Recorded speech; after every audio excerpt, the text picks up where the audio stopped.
छात्रों के माता पिता ने कोचिंग सेंटर्स के इस फीडबैक को गलत बताया, कहा कि वो अपने बच्चों को और मेहनत करने के लिए कहेंगे और उन्हें वापस कोटा से घर नहीं बुलाएंगे।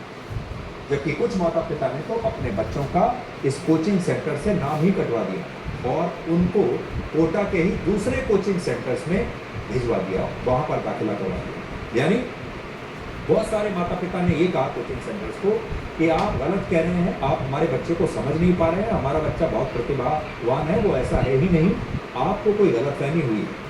और जब कोचिंग सेंटर वाले नहीं मान रहे तो उन्हें लगता है कि ये कोचिंग सेंटर हमारे बच्चे की प्रतिभा को नहीं समझ पा रहा है, तो उन्होंने वहां से नाम काट कर दूसरे कोचिंग सेंटर में एडमिशन करा दिया। इससे आप समझ सकते हैं कि जो माता पिता अपने बच्चों को कोटा में पढ़ने के लिए भेज रहे हैं उनमें से बहुत सारे उनकी वापसी के दरवाजे खुद ही बंद कर देते हैं, जिसकी वजह से कुछ छात्रों को आत्महत्या करना ही एकमात्र विकल्प नजर आता है। क्या करें, माता पिता चाहते ही नहीं कि वो वापस आए। उदाहरण के लिए कुछ समय पहले पुलिस ने एक ऐसे ही छात्र की पहचान की जो वापस अपने घर लौटना चाहता था और वो डिप्रेशन में था।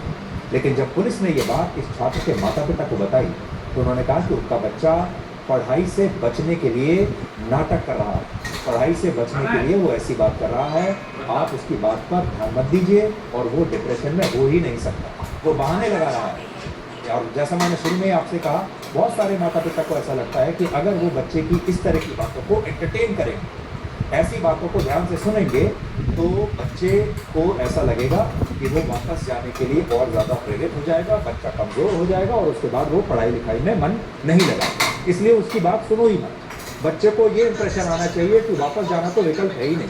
यानी बहुत सारे माता पिता इस बात को स्वीकार ही नहीं करना चाहते कि उनका बच्चा नीट और जेईई की परीक्षा पास नहीं कर पाएगा। हमारे देश में अक्सर एक बात कही जाती है कि सोने को भी खरा दिखने के लिए तपना पड़ता है और उसे भी तपस्या करनी पड़ती है। और यही बात बहुत सारे माता पिता अपने बच्चों पर लागू करने की कोशिश करते हैं, सोने की तरह उन्हें तपाने की कोशिश करते हैं। उन्हें लगता है कि हर बच्चे को अगर ऐसे तपाएंगे तो वो सोना बन जाएगा। लेकिन इस दौरान वो ये भूल जाते हैं कि कई बार ये तपिश बच्चों को खत्म कर देती है, बच्चों को मार देती है। ज़्यादातर छात्र जिस दबाव और प्रेशर को सह नहीं पाते, वो दबाव माता पिता की तरफ से ही उन पर आता है, लेकिन माता पिता इस बात को मानेंगे नहीं। ऐसे माता पिता जो अपने बच्चे की पढ़ाई पर काफ़ी